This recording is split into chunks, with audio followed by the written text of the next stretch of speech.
Hi everybody, time for another Beatles update already.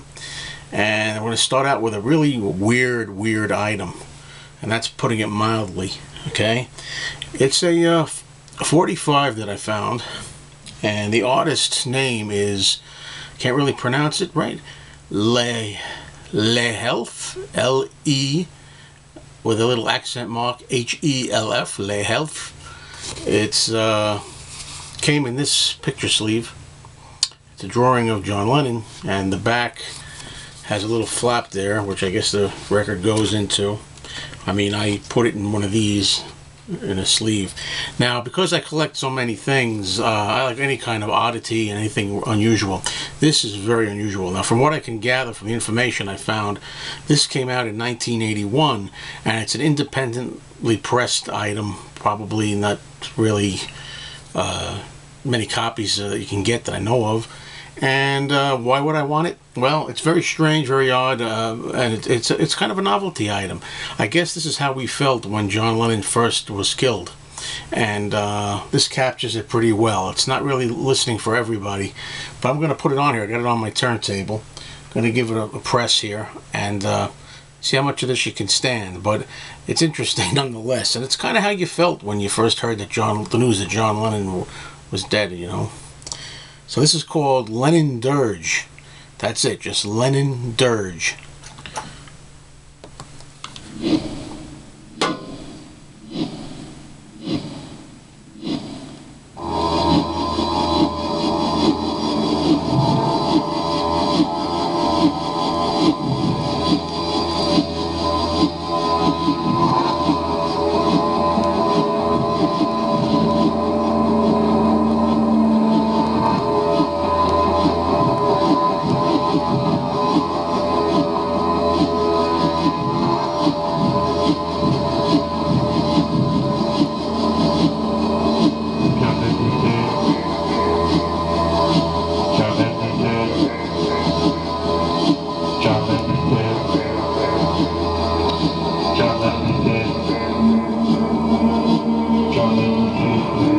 That's the whole thing.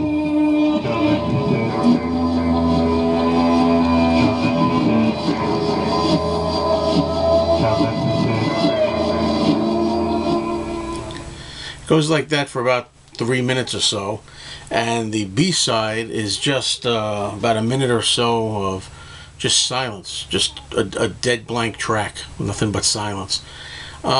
Didn't pay much for this. I wouldn't pay much for this, but I'm gonna try to stand up here and get this 45 off. If I can just grab over here for a second. Hold on, I'm trying to. I know this isn't really orchestrated very well. Just kind of doing it impromptu. All right. It's on Etc. Records, ETC, Etc. Records.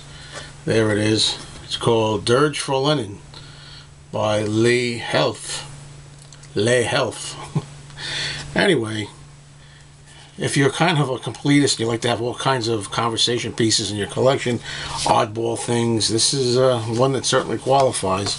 So, not much listening pleasure in it, but in a weird way, it really does capture the feel of how you felt when you first heard the news in a kind of psychedelic, depressing, crazy emotional way.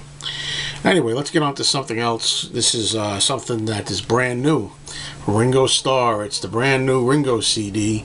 His new album just released. Well, actually, it's not even officially released until, I believe, Tuesday the 31st. I was able to get an early copy of it. It's Postcards from Paradise, and it's the new album that I'm going to probably do a proper review of once I really get myself familiar with it. I've been playing it in the car here and there, and played it several times already. I know there's 11 songs on this album. I like 6 of the 11 songs quite a bit, the first 6 actually, and see if the rest will grow on me. It's a pretty good album. It's too early to really see where it fits. Just seems that all Ringo's albums of the last, I'm going to say maybe, I don't know, 10 years, a little 12 years, something like that. They're all kind of interchangeable to me in a way, but this isn't bad. I actually like the song Postcards from Paradise. When I first heard it, took a little getting used to, because it was Beatle name checking, you know. Ringo just name checks a lot of familiar Beatle titles and songs, but wound up liking it. I like the main chorus of the title song, where he sings Postcards from Paradise. That's the part I like the best of it. But I'll save this, as I say, for an official review of the album. I picked this up, next thing here. It's an 8-track tape of Ram. A lot of people these days like the Ram album by McCartney, myself included. It's amazing how this has become Paul's most popular album in a lot of ways. A lot of people love it, and including myself. But I don't have an 8-track player yet. I came into two that almost were going to be in the room here, but turned out they didn't work, and it was too much to get them fixed. So anyway, yeah, I'm still picking up 8-tracks when I can find them for $1 or $2, something like that. We have the flea market that I go to every year, outdoor flea market on Sundays, and I actually went by there today. Still, we're having a very long winter. It's supposed to be spring, but you wouldn't know it by the temperatures out there. And if I can just open this item, I found this there, and I wasn't sure if this was authentic or not, but it wasn't expensive. It was, to be honest with you, I paid $10 for this. It's supposedly an original cardboard ticket for the movie A Hard Day's Night. Now, I wasn't sure this was original at all, so I said, the heck with it, I don't really need it, but because it was only $10, I figured, I'll take the chance on it. I've already done some research, looked it up on eBay, just to see if anybody is selling it. And I've seen copies of this, but it's got this is blank, this one. The ones I've seen all have the information here, the movie time and the theater over here. I think this is the actual ticket, here. Again, I don't know if it's real. It looks kind of old on the back, but if I lost $10, I lost $10. Otherwise, maybe I got something good. I was told that this was actually, as I say, kind of blank before they pressed the information here and here.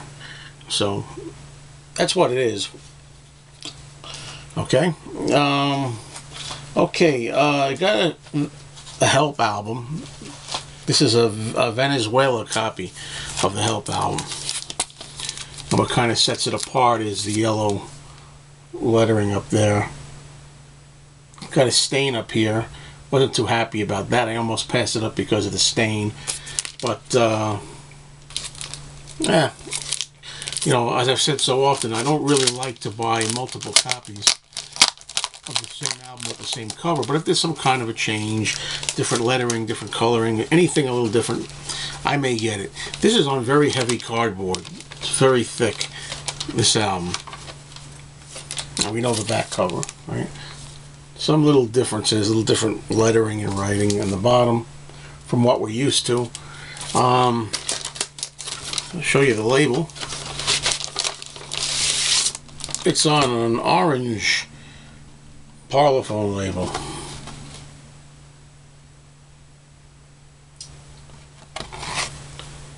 Record's in pretty good shape. As long as these things don't cost an arm and a leg, I don't mind adding another one, even though it's very similar to the UK style. For a lot of people out there who collect albums, they may be like me, I guess. I really like having alternate covers more than anything. So I don't really care so much when it's very identical. This is close to the original, but even though it's close, it's heavy duty. Nice and thick with that yellow Parlophone. A lot of collectors out there probably like me, right? I mean, even something like that is worth getting it for over again. So this is something I've had already. It's another copy of John and Yoko's Life with the Lions album, Unfinished Music 2. And I gave this another, I wouldn't call it a spin, but I did what I often do. I kind of just took the needle and bounced around a moment here, a moment there. I'll never listen to this all the way through. John's experimental albums, you just buy it for the collection. I already had this. I haven't even checked yet to see if my copy was better than this. I can't even tell right now if my copy is a Japanese import or not. Don't really know what I had already. Well, anyway, I got two now. So it's a collector in me. But when it comes to Beatles, that's how it goes. Let's see now. What do I got here? Okay, gonna show some 7-inch records. If I just get out of frame. Okay. Almost. Okay, this first thing here is kind of rare. Well, it's a bootleg. It's Paul McCartney, Wings. It's called Nashville Diary. And a picture of Paul on there, and it's got some songs. It's got My Love, One Hand Clapping. I think these are all from the show, TV show One Hand Clapping. B-side is High, High, High and Soily.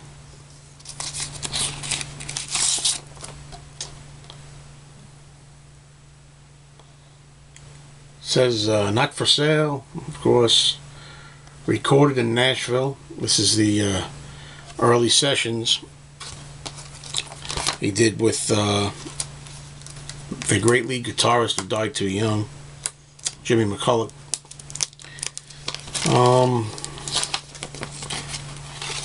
At least I'm pretty sure of that. That was an interesting little item. Next in line we have an Australian EP called More Requests.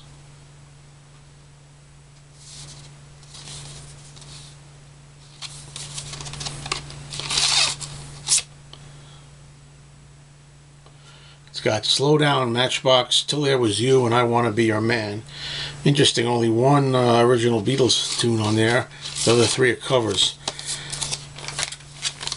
The next cover, when I say cover, I mean record cover this time, is on Odeon, and I love this cover. It's Les Beatles. It's from France, and it's got Ticket to Ride, Babies in Black, I Don't Want to Spoil the Party, and Yes It Is.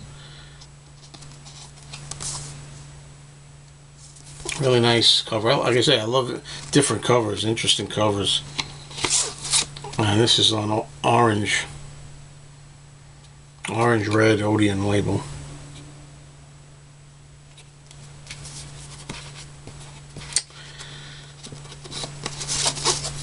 Okay, this particular batch that I'm showing today have a lot of Japanese 45s.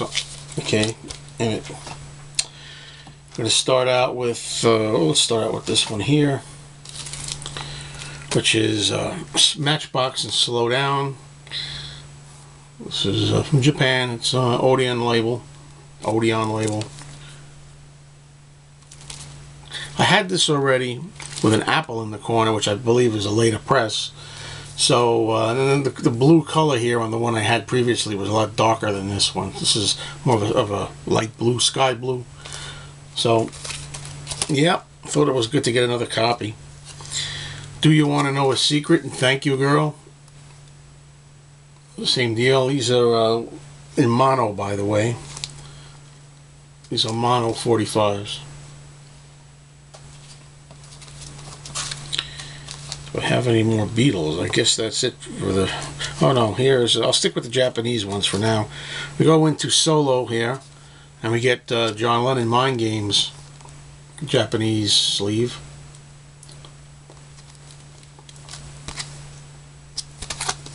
Always like that sleeve.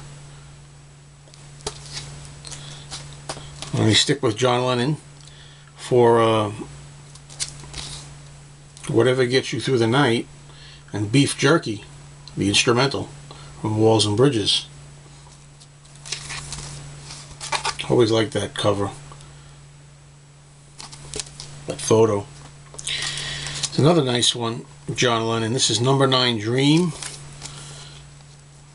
Japanese, and the B-side is What You Got. Very nice. Yeah, I really love collecting alternate picture sleeves. It's a good one. Okay, now we go back a few years earlier for John Lennon. Got a John and Yoko one here from Japan on Odeon again. This is Instant Karma, and Yoko on the B-side does her song Who Has Seen the Wind.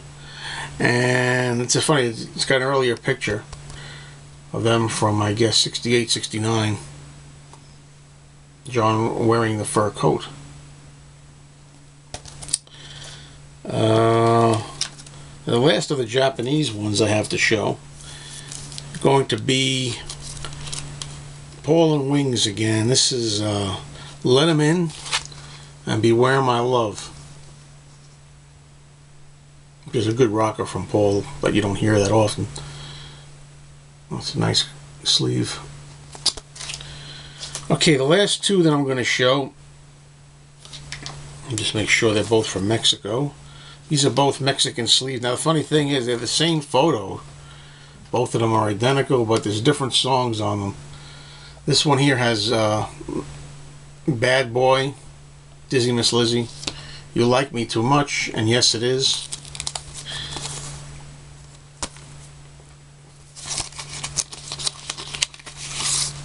It's on the green Target capital.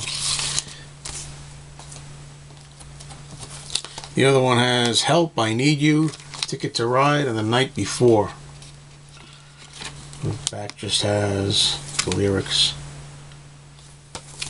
And I think again we have the same thing. Yeah, capital Target with the green colored label. So that's it. You know, you never know how many more there are going to be to show in the not too distant future. Probably going to go ahead at some point and go right into making a regular vinyl finds, because it's a lot of non-Beatles stuff I have to show yet. Thanks for watching, folks. Have a great day.